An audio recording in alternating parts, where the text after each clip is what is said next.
ये कहानी एक पति पत्नी की है जो बूढ़े माँ बाप भी थे, विनोद जी और आशा जी की, जिनके 3 पुत्र थे।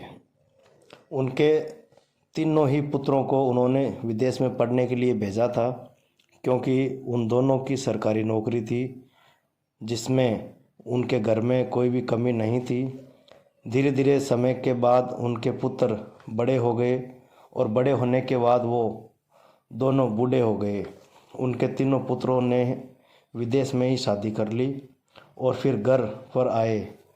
कुछ समय बाद पता चला कि उनके अंदर पूरा विदेशी ही कल्चर है और उनकी बहुओं को भी यहाँ का कल्चर पसंद नहीं था।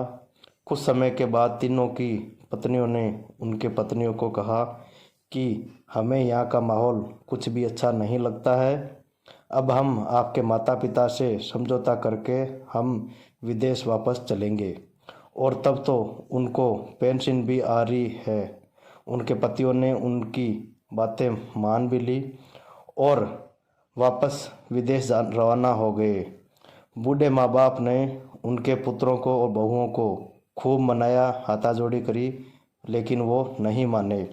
तो विनोद जी उनके रवाना होने के कारण से बहुत उदास हो गए और बोलने लगे कि अब हमारा क्या होगा।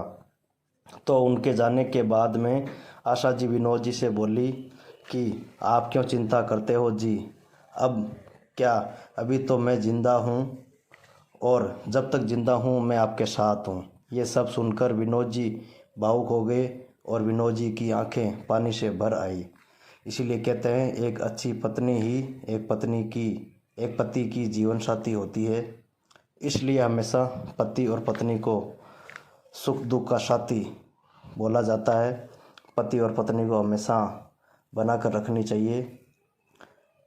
आशा जी और विनोद जी दोनों साथ में रहने लगे और उनके बहू और पुत्र उनको छोड़ के चले गए।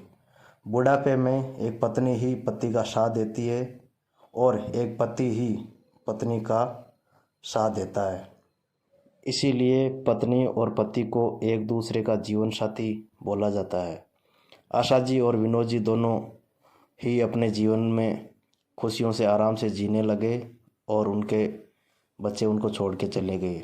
ये कहानी सुनने के बाद वो आपको अच्छी लगी हो तो इसको शेयर करें, लाइक करें और कमेंट बॉक्स में ज़रूर बताएं आपको कहानी कैसी लगी।